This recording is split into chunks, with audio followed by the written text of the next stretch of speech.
બેંગલુરુ આવતી ઇન્ડિગો ફ્લાઇટને બોમ્બની ધમકી મળી છે। ફ્લાઇટ 6E231ને લેન્ડિંગ પહેલા બોમ્બની ધમકી મળી।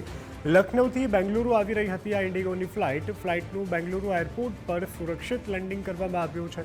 ફ્લાઇટમાંથી તમામ મુસાફરોને નીચે ઉતારી લેવામાં આવ્યા।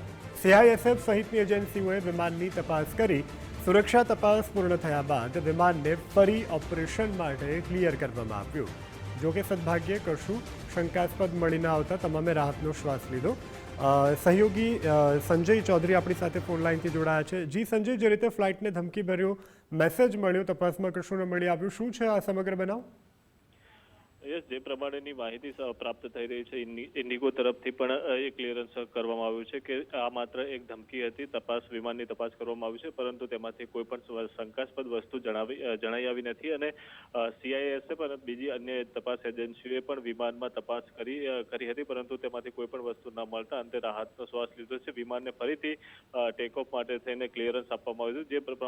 જે પ્રમાણેની માહિતી મળી રહી છે કે ફ્લાઇટ છે એ લખનૌથી બેંગલુરુ આવી રહી હતી। તે દરમિયાન અચાનક એક મેલ મારફતે તેમને બોમ્બથી ઉડાવી દેવાની ધમકી આપવામાં આવી હતી। જો કે આજ આવી ગંભીર સ્થિતિમાં પણ પાયલોટે અને જે કોર્ડિનેશન કમિટી હતી તેમના તરફથી સંયમ જાળવી અને ફ્લાઇટને સૌ પ્રથમ લેન્ડિંગ કરવા માટેના પ્રયાસો કરવામાં આવ્યા હતા અને બેંગલુરુ એરપોર્ટ ઉપર તેનું સફળ લેન્ડિંગ કરાવ્યું હતું, જેમાં સવાર તમામ મુસાફરોને સુરક્ષિત ઉતાર્યા બાદ જ એમાં તપાસ હાથ ધરાવી હતી। પરંતુ જે પ્રમાણેની માહિતી પ્રાપ્ત થઈ રહી છે તે પ્રમાણે કે એ વસ્તુ ક્લિયર કરી દેવામાં આવી છે કે આ એક માત્ર ધમકી હતી અને બોમ્બ રાખ્યાની કોઈ પણ માહિતી હજુ સુધી વસ્તુ છે એ કોઈ પણ વસ્તુ એવી સામે નથી આવી જેથી કરીને કોઈ ચિંતાજનક છે। આ બાદ તપાસ બાદ વિમાનને ફરીથી ટેક ઓફ અને ફ્લાઇટનું ક્લિયરન્સ આપવામાં આવ્યું હતું। જી સંજય જોડાયા, જાણકારી આપી તે બદલ આભાર।